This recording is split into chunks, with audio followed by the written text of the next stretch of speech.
We're in the Taconic Mountains of eastern New York State, visiting with the painter Peter Guest, who's going to talk about his experiences with hensche and his own painting development over the years.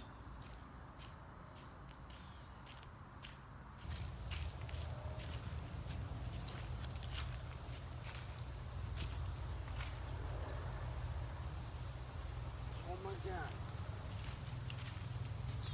I heard them footsteps on the leaves. That's because I wasn't trying to conceal them. Otherwise, you would have zenned it and flotated above the leaves.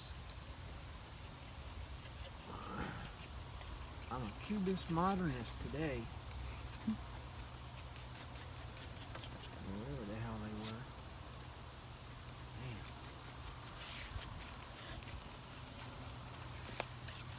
Man. Oh, sienna's in there.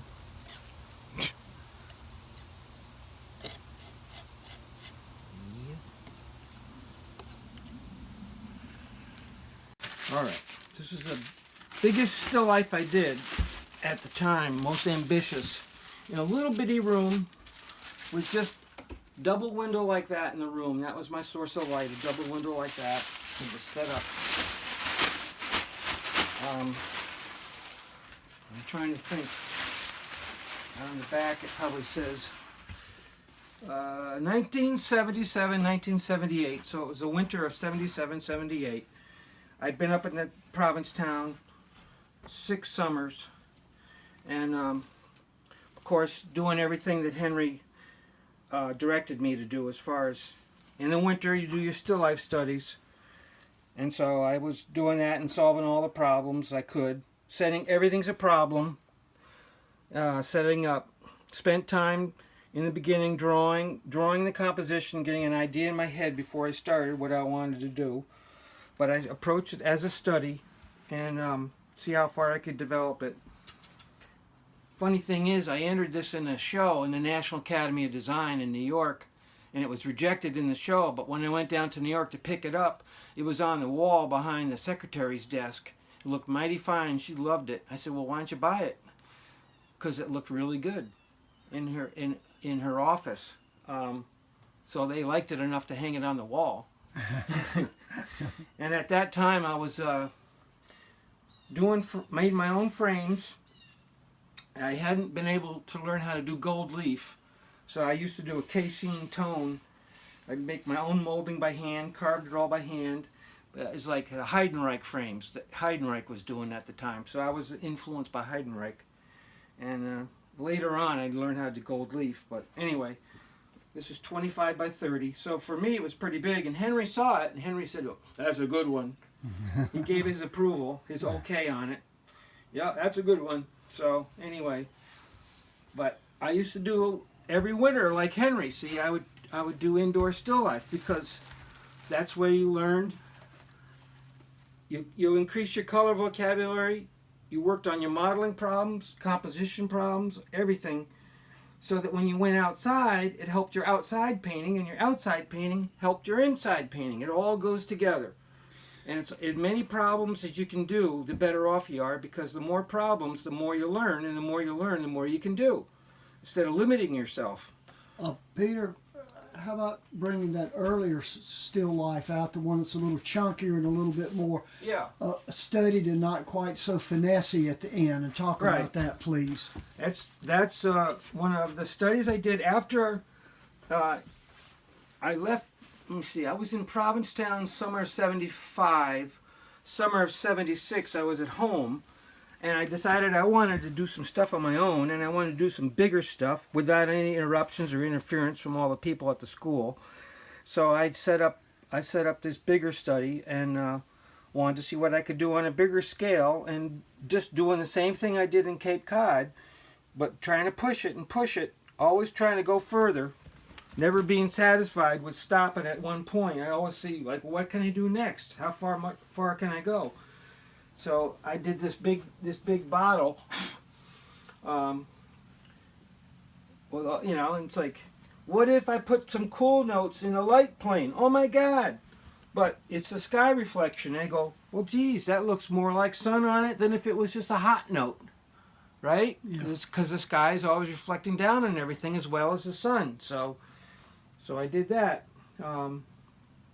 Henry's comment was, don't put too many objects in the still life. But I was just trying to fill it up, have some to fill up the space. So I put some stuff together. But he says, those lilac leaves, I recognize that color because I've seen that color in the lilac leaves, and I've painted those off notes in the lilac and the light because you get that like fungus looking stuff on them, that dusty kind of color.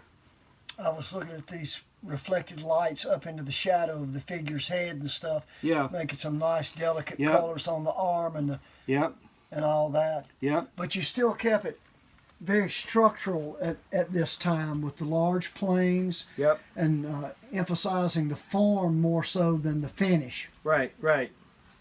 Well, I'd go to a certain point and maybe the weather would change and I'd lose interest, and so I wouldn't continue. I'd just stop. You know, I did another one of the same setup before I did this one. It's even bigger. It was 24 by 30 as a vertical. The same objects in a different location. But I liked the setup enough. I thought, well, I'll try it again in a different place. So what the hell? A woman bought the other one. So anyway. And then, okay, I'm going to show you an outdoor grade A still life that I carried. This is when I was living up in Saratoga in 77. Henry had painted still lifes in water pans. And so we all saw that, and one guy in Provincetown, one of the students, was living down the West End where there'd been a fish factory, and there was a whole bunch of pans around that they used for putting the fish on them and putting them on a conveyor belt when they're processing them. He brought a bunch of those back to the school. They had holes in them for drainage, so I took some screws with rubber washers, and so that hold water. And so I would do a same thing, put some objects in a pan of water, and then study it. And it's a hell of a lot of fun because you get reflections, you get different patterns, you get the sky reflecting into it, and it becomes like a Monet water lily. That's what Henry was doing. He goes, my water lilies are my water pan paintings. So this was like the first one I did where I really carried it and tried to do it like it's a composition. And I think after I did this and I went back up to P-Town maybe in 70, I'd visit Henry, so I said, have you ever done a grade A still life and pushed it? Next spring, he did one. Egley's have it to show what he could do with a water pan painting on a grade A, pushed to a very fine finish. So anyway, it was fun. I'd like to do more. Got to do it so that when you're setting it up, you get the beautiful sky coming in an area in the water. So it's a lot of fun. The cemetery next door, and so I used that as a design element. I was always looking for things. This was my ivy period. I got into doing ivy because I love the shape of the leaf and also love the graceful arcs that the ivy vine would make. My mom had some in the house on the mantle in the fireplace against the white wall, and I always loved the way they looked. So that was my and that one's got ivy in it too. That was the ivy period. I've taken some ivy from the Truro Cemetery where Henry's buried, and I'm trying to get another bank of ivy going so I can use them again. And you were saying that this was the same figure used in the outside chunky study. Right. Same figure. Which shows a really dramatic difference in the coloring in a light key. Yep. You use what you have on hand and make the best of it. I got this from a sculpture house in New York City. It's not a great sculpture, but it was good for a study of white and the figure, something vertical and white, and besides a block, and a challenge in many ways for modeling and drawing and proportion, as well as getting the different quality of white. A big winter still life I quit on because I was working in this area and the windows were too low and the light was hitting on the easel, so I couldn't see what the hell I was doing, especially in this dark area in this bottle. I could not, I just couldn't see it, so I stopped. But it was an interesting, I thought an interesting arrangement, and the problems involved. I wanted to carry it further like I did everything else. Of course, this huge thing of some kind of a flower was the ultimate challenge. But when you leave them blocky like that, it kind of has a strength to it that if you try to go too far and develop it, you lose that strength. It might make it look more like what it is, but it doesn't have the visual impact.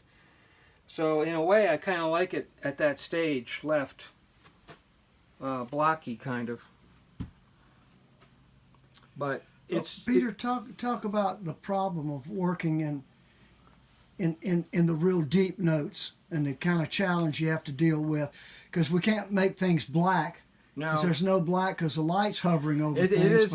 It is a challenge for sure, and I love it though. I mean, the thing is, you got to use a retouch varnish to see what you've done, because those notes, once they start to dry and they sink in, you almost can't see what you've done.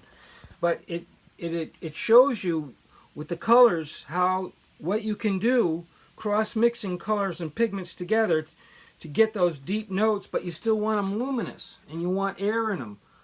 I'd get them stated, but that was only the very beginning. I was going to do a lot more in all of the whole thing, but I just didn't get to that point because I saw all kinds of air and stuff that I wanted to start working on. But I've got to establish the whole thing first before I start to lose it, in a sense, in air. That's the whole thing. Is you're building a structure. It's like a building.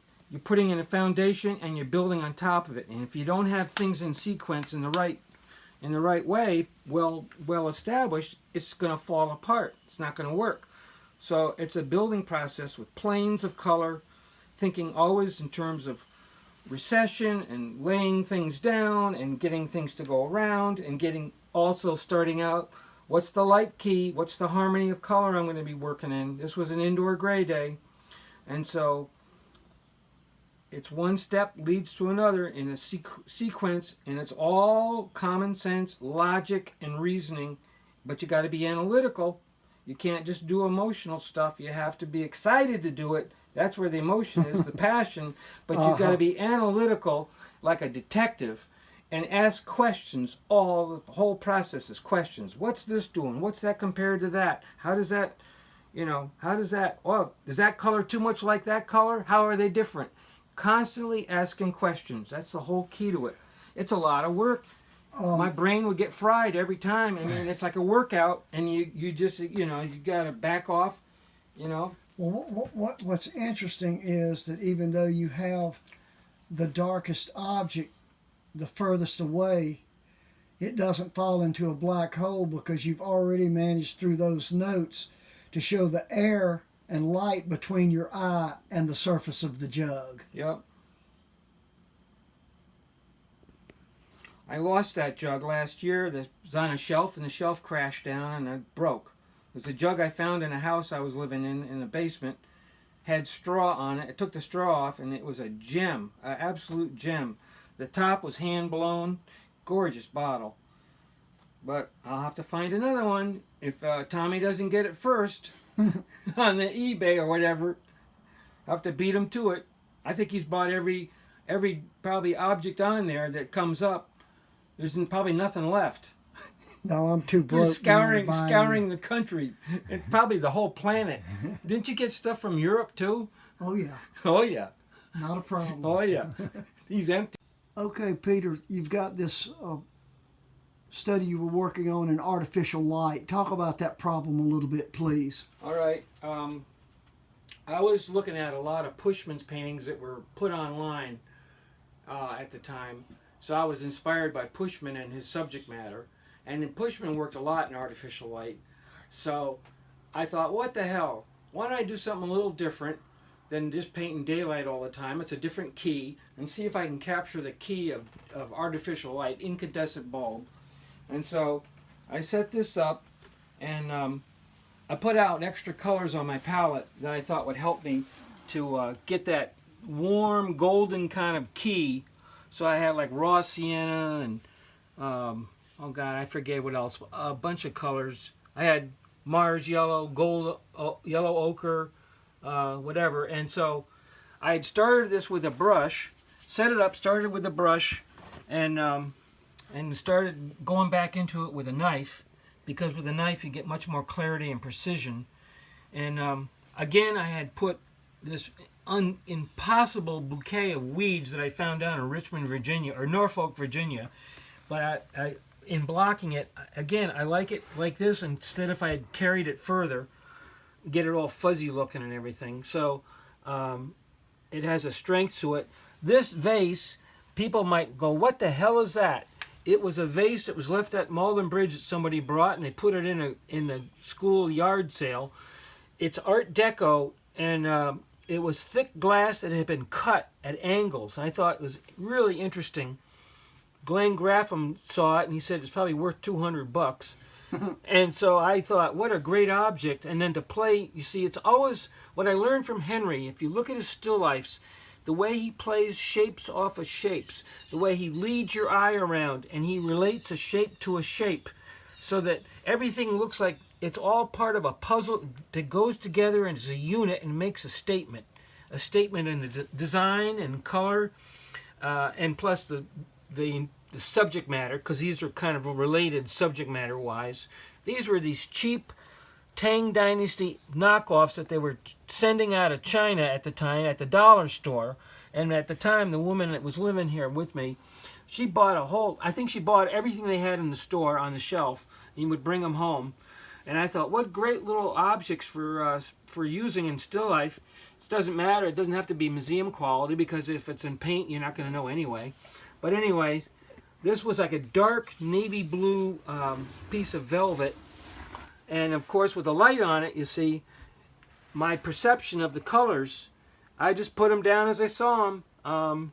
And it was fun. It was fun. And I got to a certain point, but life, I moved along in life. Things come along, and so I stopped working on it at this point. But it's a good remembrance of artificial light, getting that warm. It's like I use cadmium yellow deep, and Indian yellow and raw sienna and all these gold colors, and really really pushed it to get that warm key. It's like overstate it in the beginning and then gradually bring it down to more maybe what you see in terms of the subtlety.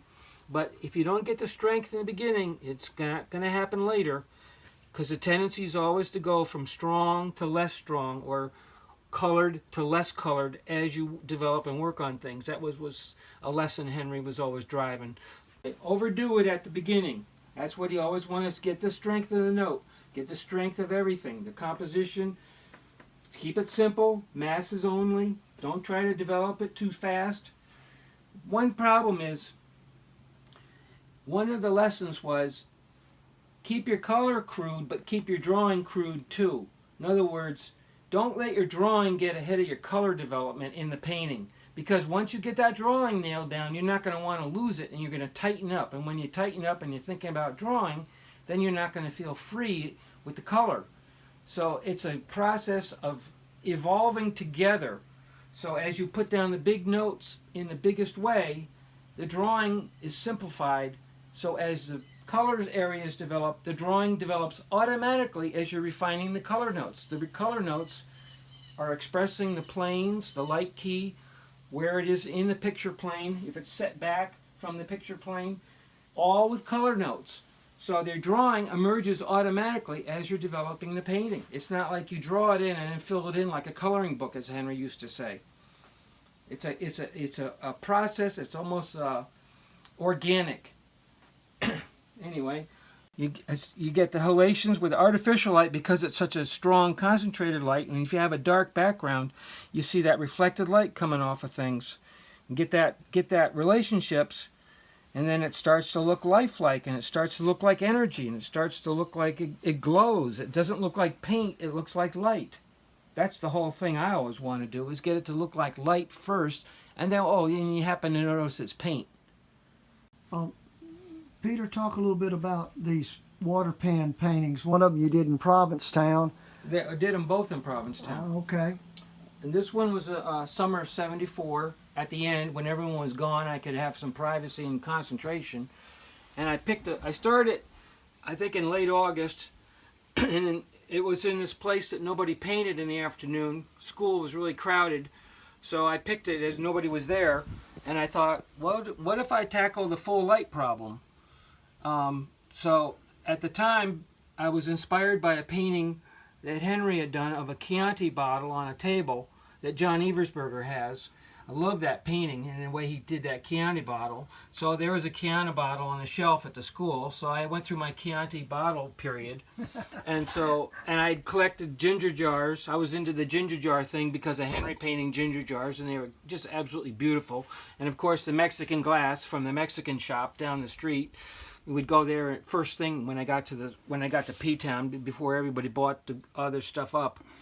So I set these up in a water pan in front of this dead cherry tree trunk, poison ivy, and grape woodbine vine, and decided I'm gonna tackle full light. I started this with what we used to call nuking it, which was full strength cadmium colors, almost out of the tube on the light planes, just to get the key and get the strength of it, and then worked on it for probably a month or so. And getting to the point where my mind could accept starting to work in cooler, duller off notes, colors with no names, and earth pinks and earth colors, and still have it look like light on the surface. Of course, the cast shadow makes this look like warm light. But the cast shadow colors are not that cool. It's all relative. These are odd colors, but they look cool in that relationship. But if you put them against cooler colors, they're really kind of warm. So anyway, it's all relative. This one I did the following summer, and these are those elephant ears or Japanese knotweed that we used to have in the other yard across the street.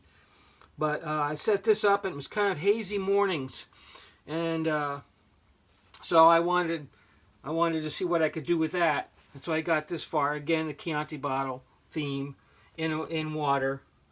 It was fun. So, Peter. Yep. It looks so finished, even though it's kind of halfway between major variations and the beginning of minor variations, when a painting really has its structural strength. Right. The masses, the sum total of the masses showing the light key, and developed enough so that you don't really need all that much. It will still carry. The strength of the masses will carry, but then when you look closer, the minor variations, even if they're not fully developed, will also hold in their place, but also be descriptive of what you're doing. And it's being able to juggle those notes, so you hold them in the mass, but you got variety within the mass too, because you model form. Every plane change is a color change, and no color repeats itself. They're different. The whole painting's different. This is probably the most difficult kind of painting anyone ever could tackle. Henry's approach to painting. It's so demanding. It's like being a concert violinist, and you cannot miss a note. If you're playing a concerto, you got to hit every note right on. These paintings are nothing more than the same thing. Playing a concerto with paint. And this was so demanding, and I think the reason that people didn't pursue it as far as they could is because it's so demanding. It requires so much time, so much energy and effort, and you can't have distractions. I was young then. I was loose. I wasn't committed in a relationship. I wasn't married. I didn't have an apartment. I was just a vagabond, but I focused all of my time and energy on painting like an obsession to see what I could do, and I tried to do it as good as I can so Henry wouldn't yell at me, because he used to yell at people, and I didn't want to get yelled at because he could be brutal. So I tried to behave myself and do what I was supposed to do, and also sweep out the studio and put the garbage out and keep everything all in good shape too. Well, the people don't understand the level of mental concentration and how that is so intense that it's almost as bad as any physical effort you had to put out anywhere. Oh yeah, and it's mentally exhausting maintaining that focus and the energy it takes, and constantly scanning your eye and constantly asking questions and analyzing the whole thing. But you're enjoying it too, so you got to be excited. You know, you're having good time. Otherwise, I wouldn't do it. It had to hold my interest, and I had to be excited about it. I wouldn't paint something if I wasn't somehow excited about it. I didn't want to be perfunctory. I didn't just want to go through the motions and have no feeling at all. I always painted stuff that I was interested in, and usually there was a problem I was working on that I wanted to solve. Full light, modeling objects in full light, and also always constantly Henry would make little comments about composition, and so trying to work those in and learn what he was trying to say. Spacing, all your spacing should be different, not repeat the same spacing in your compositions. Eyes follow lines, watch your lines and how they interrelate. You don't want a line taking you out of the painting. You want to keep the eye in the painting, going around. Where does your eye enter? How does it go through the painting and come back out and then go back in? So there's an awful lot to think about. But after a while, it almost becomes automatic. You should be able to model color, objects in color, automatically without even thinking about it. But that in the beginning is a very conscious, deliberate effort, and it takes an awful lot of time and a lot of painting and a lot of energy. I never was big on producing quantity because when I did the studies, I was interested in quality. So somebody might do 10 or 20 paintings to my one, but in that one painting, I would try to push and understand what it was that needed to be worked on, instead of just doing a whole bunch of paintings and not working really on anything except a basic start. Yeah, I did a lot of starts too, but that's only the beginning. Well, Peter, that's like the question that we get from people about the difference between study and painting, or how you finish something. And what you're saying is that a study organically and naturally evolves into a finished painting if you work on it long enough. Which is what this is. This is a study that I pushed. And so then it becomes what you call a painting. But I thought about in the beginning a study, but also the study of composition, so that it had an arrangement. I wasn't just putting a bunch of stuff together without any thought. I spent time in the beginning before I painted it to set it all up in my mind, so that when I went to paint it, it was already painted. I just had to transfer the painting in my mind that I was seeing as I was looking at it onto the masonite. One thing that we haven't talked about is, before I was with Henry, I had studied with two of Henry's students who were prominent, successful professional painters in their own right. Richard Getz, who was landscape and still life and taught that at Malden Bridge, and Betty Warren, which was portrait and figure, and she taught drawing too. And without that foundation, I wouldn't have gotten nearly as much from Henry as I did, because I already had an understanding of a lot of the basics that Henry talked about, but didn't necessarily focus on too much and didn't demonstrate. He demonstrated in his paintings, but if you didn't know that, you wouldn't have known what the heck he was doing. But I could see it in his paintings of what Betty Warren had been teaching me. Planes, color planes in drawing, value planes in charcoal, but always thinking about the planes and the color, not to the degree Henry taught, but always thinking in terms of color. And we did figure and portrait studies in the mornings in the studio, doing that. And then with Richard Getz, he emphasized composition right off the bat. So I learned about arrangement from Richard Getz too. And he was also taught technique, little tricks like making a viewfinder when you're starting out and you're looking through your viewfinder and proportion of your painting to get an idea of how things line up in your composition.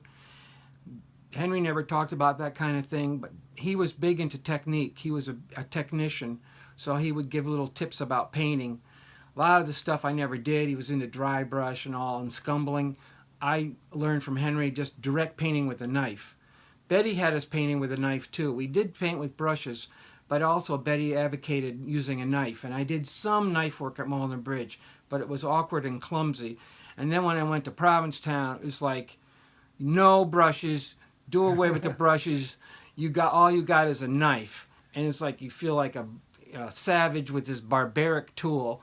But after a summer, you really get used to it. Then you can't see going back to a brush because the knife becomes so precise. You can control the color so much better with a knife and really get those subtle differences and the clarity so that every note is visible and rings on its own, but they're all together related. Whereas with a brush, it can be blurry and slur together, be kind of fuzzy. You've got to have a lot of brushes to keep your colors clean. You got to have mineral spirits or something to constantly wash them out, which is a pain in the neck. So the knife really, after a while, is much easier, much simpler than doing all the other stuff. But I did do some demos in brushes because they are faster. And people want to see results when you do a demo in front of an art group. It's a bunch of amateurs, and they want things to look like a photograph because that's what basically you just sit and copy pictures. Well, talk about your good luck of running into Glen Graffem at school. Well, yeah, when I first went up to Provincetown, Glenn was living in the class studio. He was sort of like what you would call the class monitor. And he was right there, and we went up early before July 4th. We went up in June, and Glenn is there, and we're doing block studies. And Glenn would make these little cutting remarks like, "You think that's sunny? That's not sunny. You don't have the sun." We'd go out there, oh, geez, Finally, I did one. It was like cadmium colors on fire, and he goes, "Yeah, that looks sunny, finally. That's a sunny one." But Glenn was influenced by Charlie Miller. He had painted with Charlie for 2 winters, and also when Charlie was in Provincetown in the class. And so Glenn learned about modeling in color, which Henry also was working on at that time. So Glenn informed me and made me aware of modeling much more than Henry. I learned more from Glenn that first summer, actually, than I did from Henry. And he pointed things out like, get an object to lay on a tabletop, get that tabletop to recede. Get that edge to turn and really study modeling. Betty talked about it somewhat, but Glenn even pushed it further in my mind so I had a better understanding so that I had problems that I could work on. Do a solid object, do a glossy, a reflective object and see if you can get it to look round with reflections. Do glass. Glass is like painting water.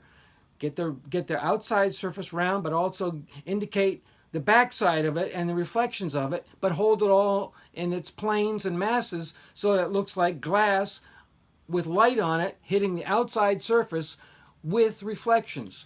Well, it's a hell of a problem, but it's great. It's a lot of fun. It must have been really helpful that Glenn was doing solid modeling problems, right? And so you had that example. Yep.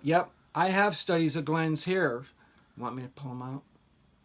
We could pull out some of Glenn's studies. Yeah, go ahead. Now I got to think now, where'd I put them?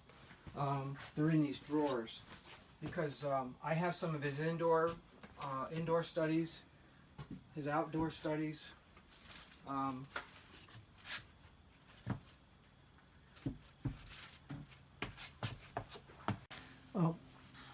Speaking of Glen Graffem, I think you have some of his early studies here, don't you? Yes, I do, and they were left at the school. When he left, he used to live in a loft, so when Glenn left, he left behind a whole bunch of stuff, and I was a scavenger always, so I picked them all up and brought them back here. When I first arrived in P-Town in June, the weather was bad outside, so Glenn had started this in the class studio. I think he worked on this twice, and when I saw him working, I thought, now, this guy really knows what he's doing. This shit, and I don't know anything. I'm just a raw, I'm gonna have the attitude of I don't know a thing. Even though I'd studied 3 summers at Malden Bridge with Betty Warren and Dick Getz, I don't know anything. So just shut up and listen and look. Pay attention. So I saw Glenn do this, and I thought, man, this guy knows what the hell he's doing. All these beautiful off notes and typical Glen colors, which Tommy has informed me are Charlie Miller influence, because Glenn painted with Charlie Miller. Here's a start Oh, there's that other one. A sunlight start he had done up in, I think it was his last summer. And he was there about 5 summers. That bottle's really got some killer notes on it. Yep. Very transparent. Yep. Another start. Classic Glen graffem notes.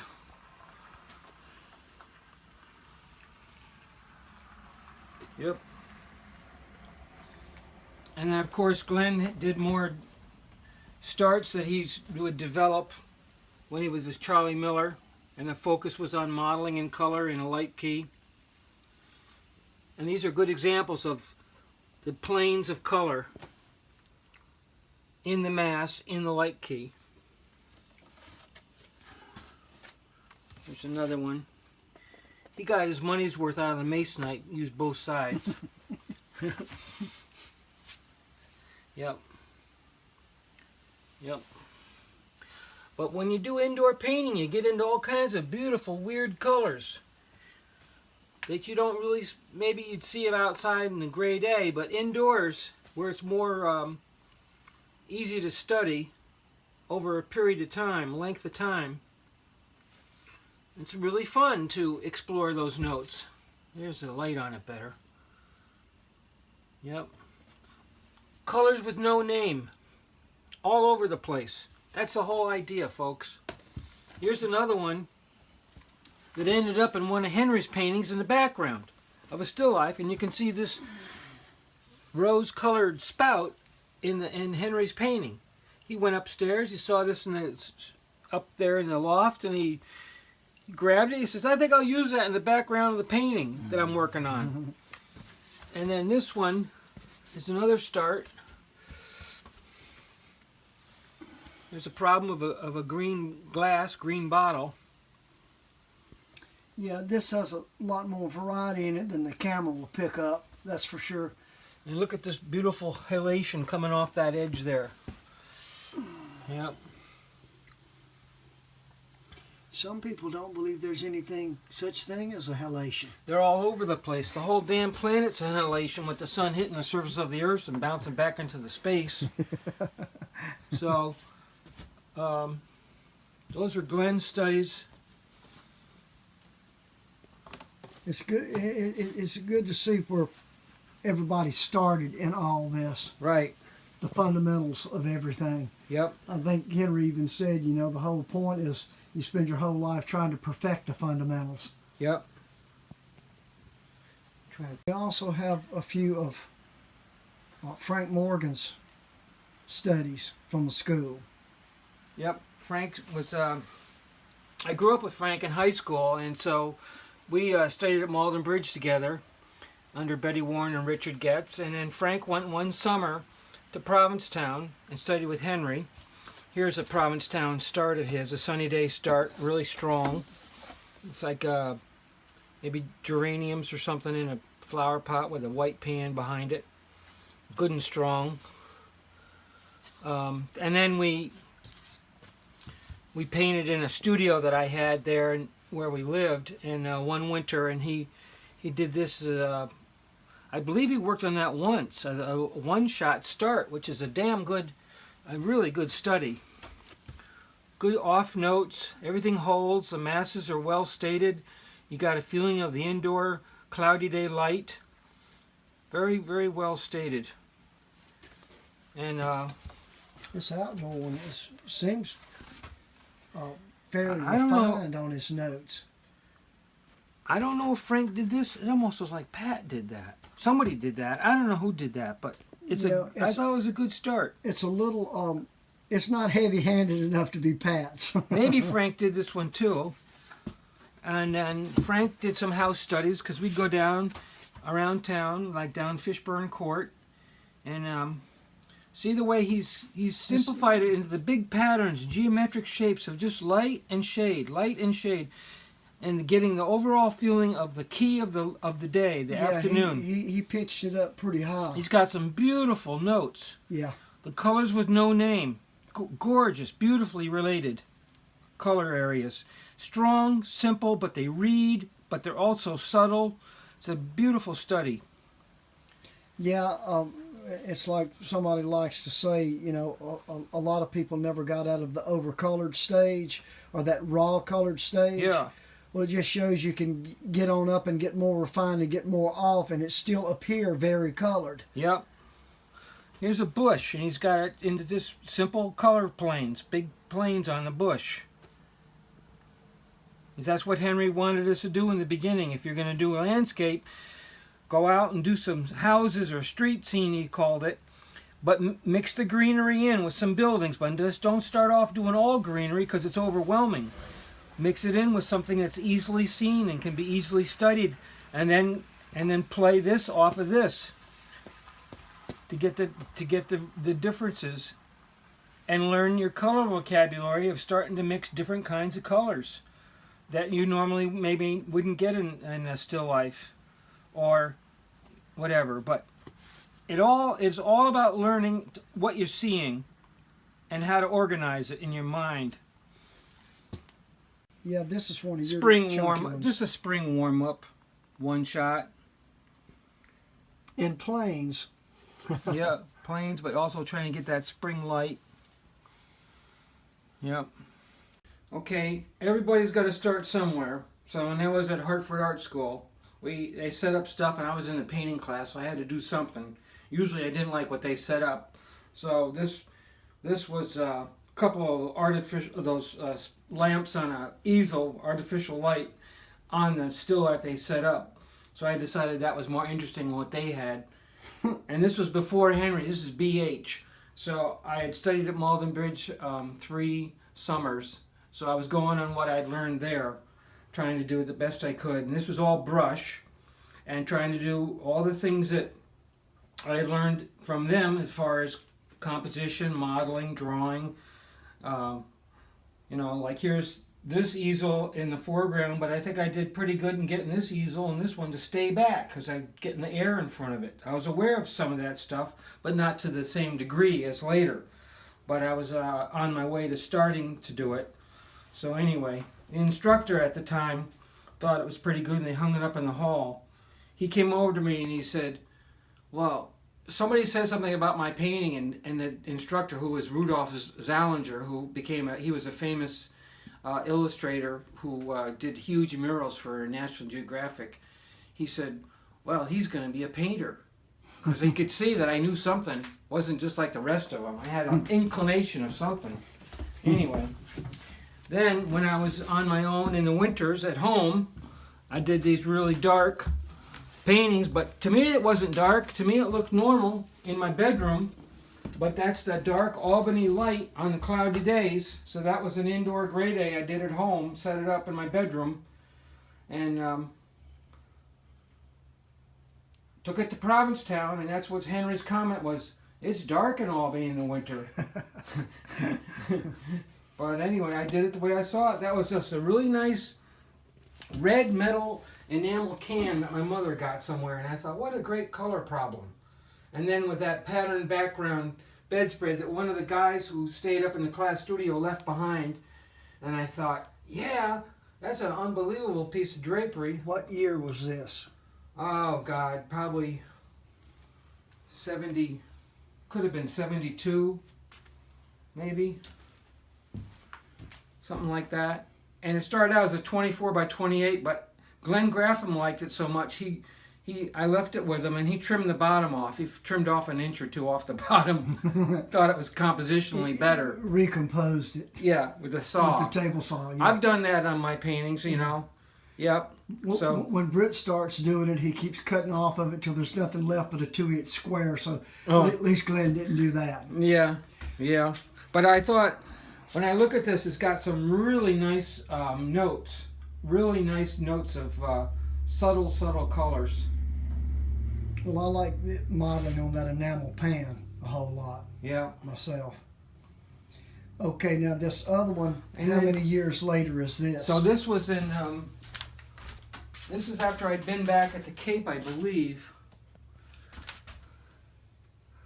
This was winter of 78, 79. So I went back to Provincetown. I went back to Provincetown in the summer of 79 and 80. But this is when I was living in Saratoga. And I had this little apartment, and I wanted to take advantage of the sunlight coming in on a table in the winter. We'd done all that outdoor painting, but the only problem was outside it was 20 below zero. So I wanted to take advantage of the sunlight, but be painting inside. So Henry had done some stuff in a window. I thought, well, I'll try it too.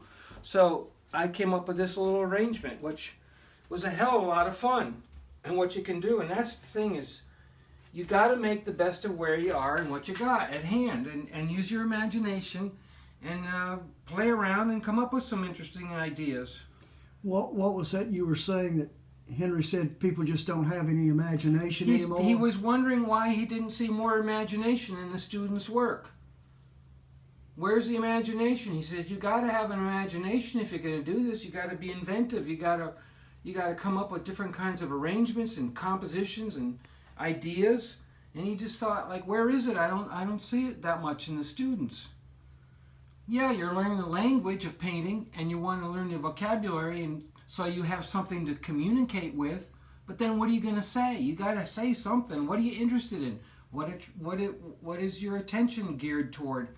This is where the individuality comes in. Everyone, you could complain. Everyone paints like Henry Hensche. Everyone uses the same colors. Everyone, their paintings all look the same. I can't tell one from the next. That's because they're all beginning and they're all in early development.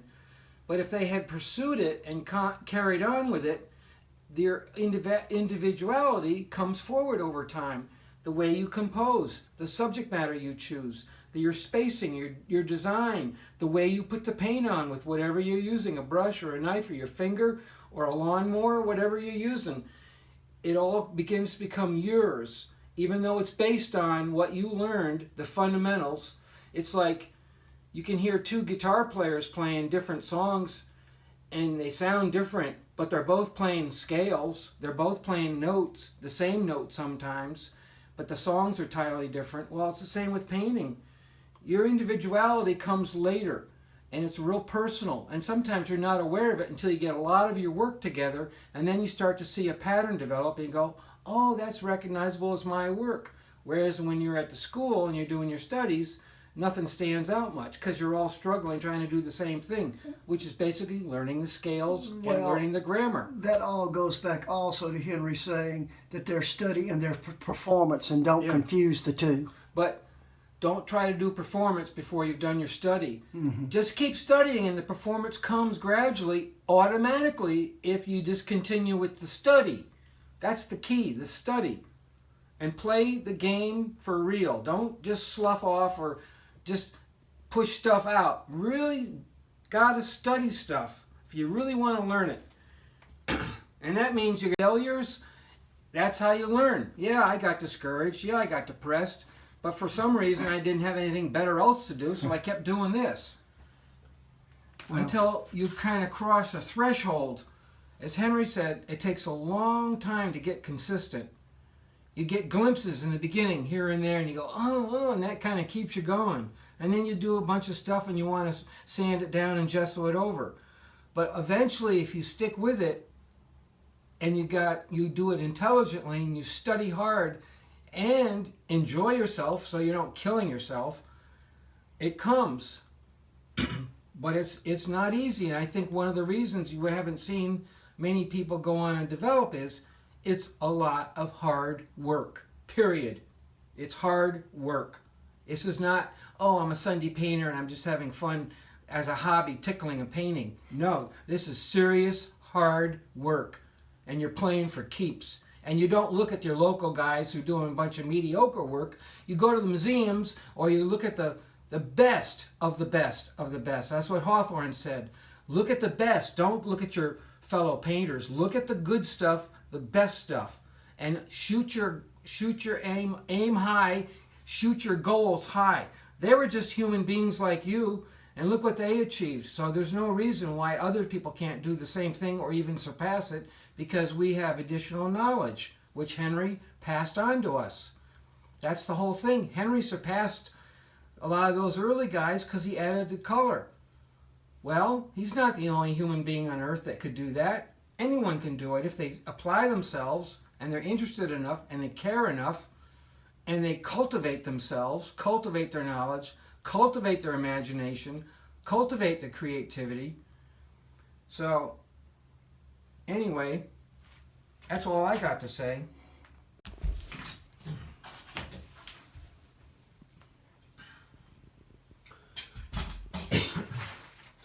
Thank you for bringing this easel on. I think I'm going to really enjoy it.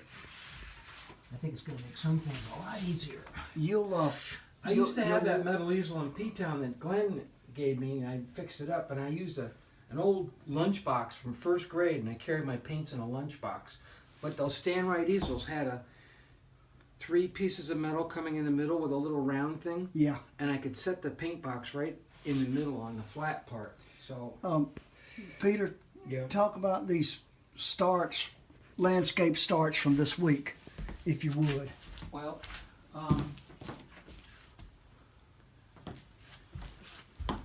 okay, it's true, folks. I haven't been painting, I admit it. It's almost 20 years I hadn't been painting full time as a painter. I've done stuff, but not really like continuously as a painter. And this week when Tommy came to visit, we decided we're going to do a painting camp.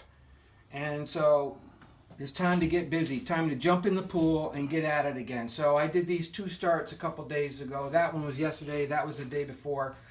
And it's the same place, and it's the same approach.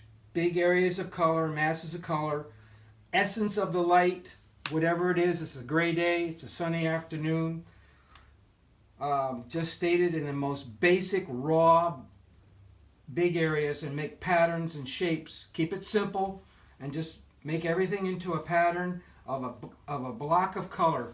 Henry said, make rectangles of color or geometric shapes of colors patches. Don't try to get all fancy and make little leaves and sticks and tree branches.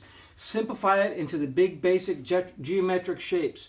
When I drew this in very quickly because I wanted to get the placement, and I drew it in with angles, no curves, just straight lines.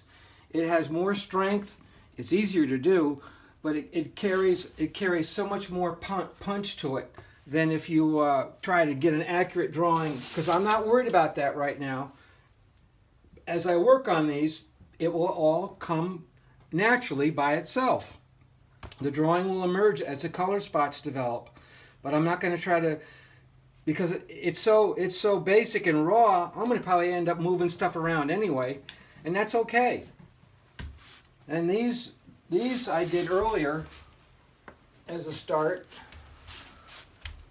Admittedly, this was a totally insane motif because it's so unbelievably complicated, and I'm trying to do this after not doing this for 20 years. I said, what the hell, I'm going to do it and have fun. I've been looking at it for 20 years. I might as well try to paint it. So this was a morning painting. Colors are starting to change in the trees. And then I did an afternoon of it. Same motif here of the same thing. And trying to get the afternoon key versus a late morning key. And it's a lot of fun, but it's so challenging to sort it all out, because it's like a huge puzzle that's a big mess. And I don't know. I don't know if I'm going to work on them anymore, because like last night it rained and it was windy and a lot of the leaves are gone already. But that's okay. I'm not worried. It's the exercise of doing this to get my mind back into it, thinking this way, my eye and my brain coordinating again. I'm mixing colors I haven't mixed in over 20 years that I'd be able to used to mix and see. So I'm having to rediscover those colors again, and also learning how to analyze and how to go about organize and thinking about it. So it's a great exercise. Well, let's go look at some earlier finished work and show where all this is supposed to lead. Okay, now this is a study I did in Provincetown, just down from the school. And as Henry had advised, to just do street scenes or things with buildings with a little bit of greenery. So I went down, and this is an evening painting study that I worked on a few times. The light would be so transient. It would I couldn't work on it very long, but I got this far with it, and then with the time of year, and then I had to go home, so I didn't get back to it. But anyway, did you find that getting the early landscape studies, the key being more difficult to get or less difficult to get than still life? Probably because I had done the still life, I was able to do landscape, but I think the still life maybe was easier because it's close up and not as complicated, and the landscape was more intimidating. But it was because of the still life that I was able to approach this problem. Without the still life, I probably would have been lost even more. So yeah, the still life definitely the still life is essential for development. All this is a big still life on a bigger scale. That's all it is. Mm-hmm. Still life is just this on a closer scale. It's all the same. It's all color and light. And this is some of your early development after you moved up here. Yeah, this one I did when I moved up here in the 90s in my yard. I think I worked on that though like three summers, late summer. I think it took me 3 years to get that one to do that. Well, for you to be happy with it. Yeah, to do what I thought I wanted to do with it. So in the intermediate years between that first one and this one, we have this Mexico landscape over here. Well, yeah, I did that. I did that in the winter of '83. I went down to Mexico with my father for a month. And this was the first painting I did down there after not painting for quite a while. So I did this. It's like when you first get to a place, you got to acclimate to it. You got to kind of get used to the subject matter, which at first you don't see necessarily. I walked around quite a bit. I had been there before, so I was a little bit familiar with what to expect. And then I continued to walk around. I found this motif as a starting point. I can see that the varnish on this looks like it's starting to yellow, starting to get the yellow varnish look to it. But I worked on that, I don't know, for a week or two. And I started other paintings in the process. And after the first one, the other ones get easier. They go quicker and they're stronger. Got to get the cobwebs out. So. And these small ones on the table are from one of your early series of landscapes. Well, this is when I first moved here. I started doing these. This is my front yard, folks. This is what I look out and see in my front yard. The Taconic Mountains. And I've always been an atmosphere junkie. The hazier it is, the better I like it. And this was a stretch of weather in July that was extremely hazy. I think it was what they call a Bermuda high. So I decided, I had a deck in front of the house, so I used that as like a studio. So I painted on the deck and did this. I think this took me a couple summers to do. But I wanted to get the off notes of the light plane. In other words, it's not always jacked up real high. Sometimes light planes can be deeper, but it's all in relationship to the other areas, so that it reads properly. Hang on. Delicate key, and it's so like high, sort of high key, but very delicate colors. Yeah. So it's hard to get it accurately. Well, its companion there is even deeper. Yeah. The one behind you. Yep. So that's that, and then I did. Here it is. A winter gray day of the same subject.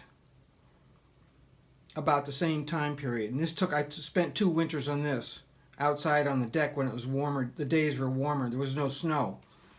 I think it was like in the 40s or high 30s, and I was out there scraping away. These are all done with a knife. So, anyways, but I did several other starts of it just for fun. So I like the shapes. Well, at that time it was a little different, but I like the way it looked. This was a summer gray day in the evening. get the peach color in the horizon, looking north. And what about this? This one, this one back here on the floor belongs in that group too, doesn't it? Little sunset. Yep. This one right back here. I did these. Well, this is another one of the front yard. Kind of more hazy gray day. Forward. There you go. Hazy gray day. It's all done with a knife. Okay, and then there's this other series that you've done previous to that. Yeah. In Malden Bridge, I did a series of this one area. I love this subject matter in this particular spot, and so I had 5 going of the same subject, same composition. These were all boards that had been left over that Betty Warren had cut off, and she left them in the studio, and I picked them up, of course, because I'm a scavenger. And so I decided I'll gesso them and I'll see what I can do with them. And I found this particular subject, and I thought, well, I'll do a series using that proportion, 12 by 24, and I'll do light keys and develop them. And there's nothing better than doing this to sharpen your vision.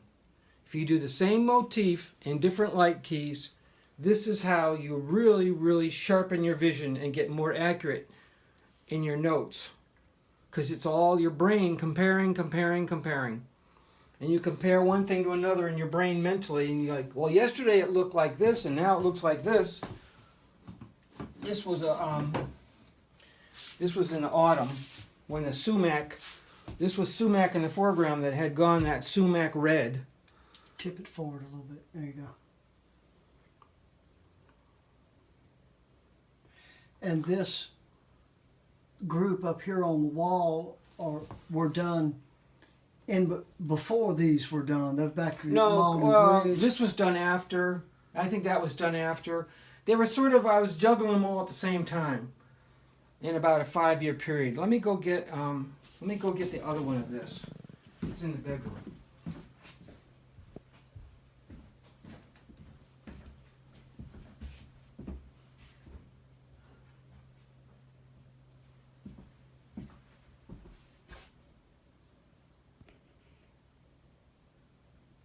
Okay, here's another one that's been developed.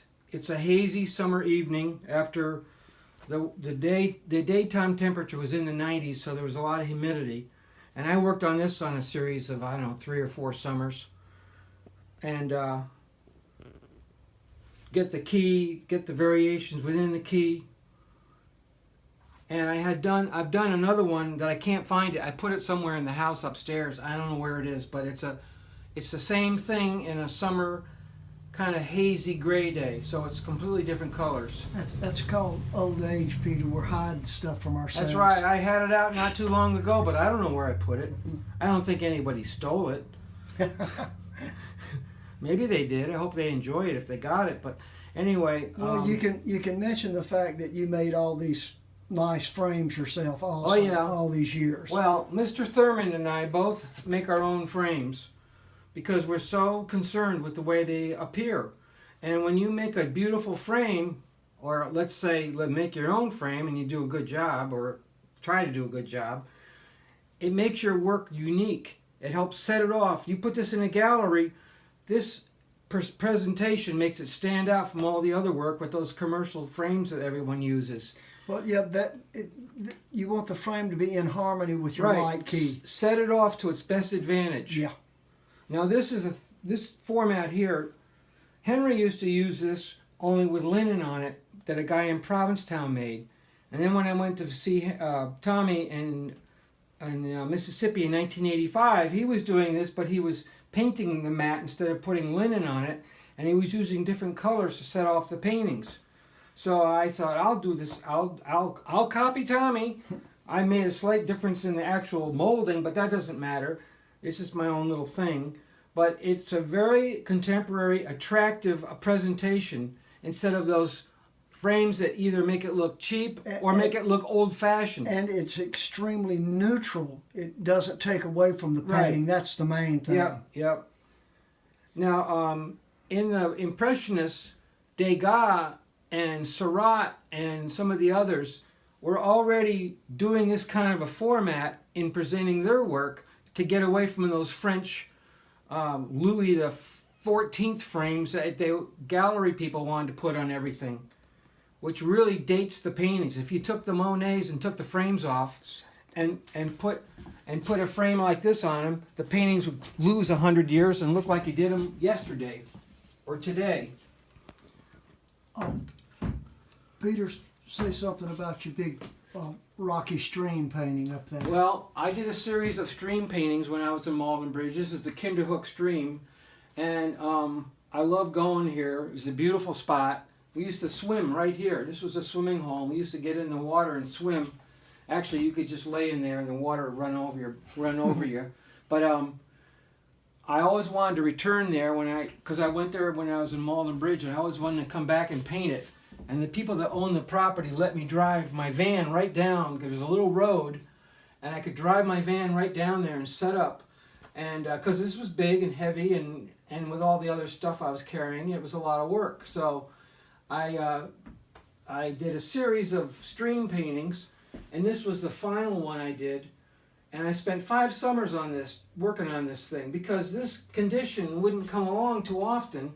It maybe could work on it 3, 4, 5 days in a summer, and this is late summer because the loose strife is in bloom, and also that beautiful late summer afternoon evening light.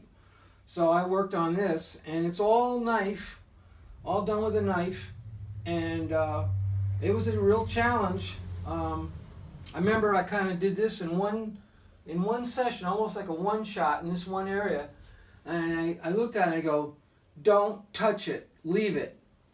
Do everything around it, but don't touch that because you'll screw it up. So I left it by itself, and getting the loose strife, like this strife in light to stay in the back, and this strife here in the foreground to be in the foreground, but not to jump out so much to grab your eye and hold it. I wanted your eye to go over this strife to get into the painting. And also talking about the transition notes, the air and the reflection of the light coming off the strife in front of the foliage, so that this mass and this mass, the in-between note where it relates them, it connects them. Henry was a master at that, of those transition notes, and that's the key, is getting the transition notes related properly so that your objects or your subject fits in atmospherically, it fits in color-wise in the color scheme of the light, and it helps it stay where it's supposed to be. It's maybe the hardest thing to get, but the most important, because without that you ain't got anything. Everything would be separately seen and jump out and look like a separate painting. Well, that also emphasizes the level of difficulty in that, because you're constantly changing shapes and positions of shapes, that you're actually redesigning and recomposing your damn painting all the way to the last stroke. Yeah, yep. You look at Henry's indoor still lifes, he's got these incredible transition notes of the edge of an object going into what's next to it, whether it's a drapery or whatever. But that's the key, folks, is these transition notes, getting those correctly, seeing them and getting them correctly stated.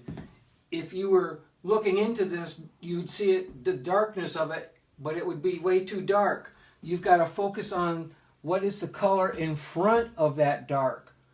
What's the color in front of that deep shadow, and get the air in front of that shadow. Yes, it's the dark, but there's atmosphere, so it helps push it back, but not too far, so it doesn't look like a hole, and there's light in front of it. And that helps give the illusion of light, is the transition notes.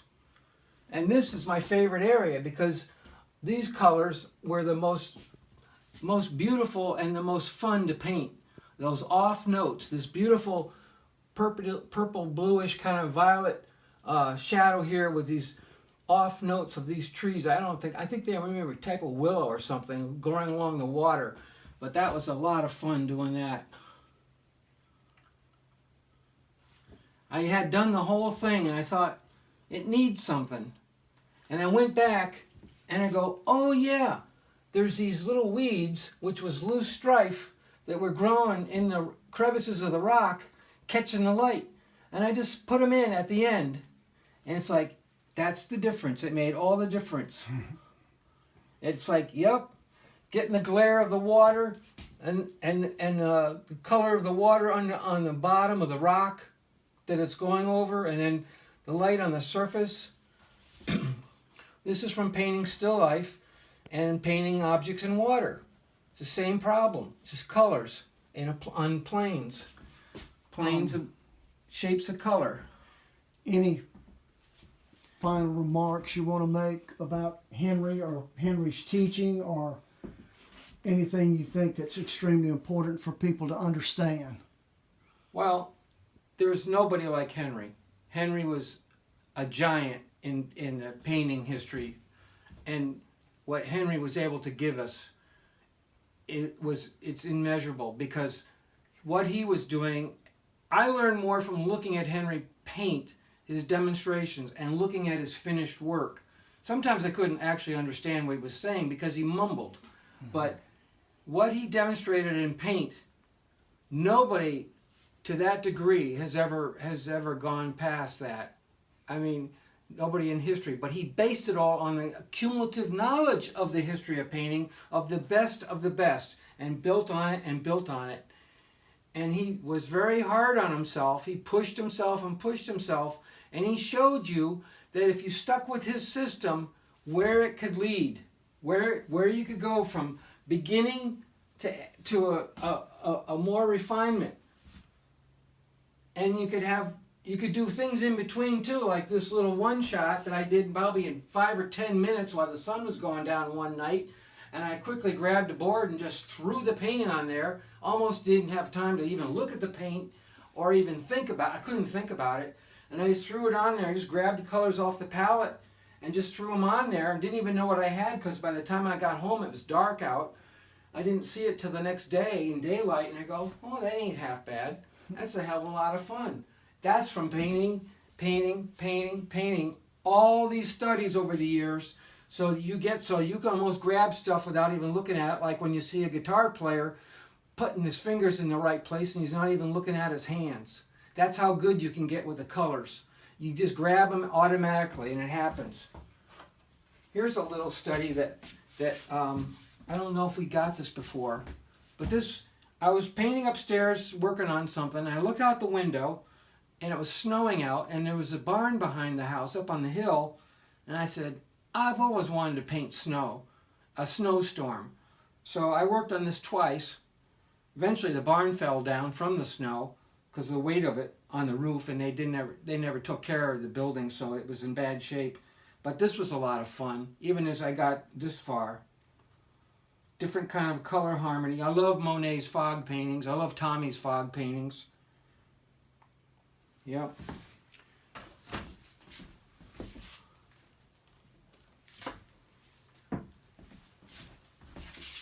Another quick little sunset. All it is bands of color. And it was a hell of a lot of fun. I did this real quick, one shot, and just focusing on just colors and light. Getting that light with the colors, and don't worry about drawing, just do it. After a while you get a sense. You get a sense of proportion, you get a sense of composition. It almost becomes intuitive. So you don't have to spend a whole lot of time futzing around. You can just go for it. Because these little studies I used to do were at the end of the evening, overlooking. This is the Hudson Valley, and in the distance over here would have been the Catskills. And I used to go up on a hill and do these things in maybe 20 minutes, 25 minutes. And they were great exercise because it kept me loose, one shots. But I wanted to do them. I wanted to do them as a study and get the quality of the notes. But it's a great thing to do, because if you just do sustained stuff all the time, you can tighten up too much. So it's always good to be doing starts as well as the sustained paintings. And that's what Henry was doing when he was demonstrating for the class. Those were as much for him as for us, because those were his keeping loose and doing starts and keeping himself fresh and energized, instead of getting stale and tight and overworking all of his sustained work. There's a purpose to everything, and it helps him. It helped us. It's always helping to do that stuff.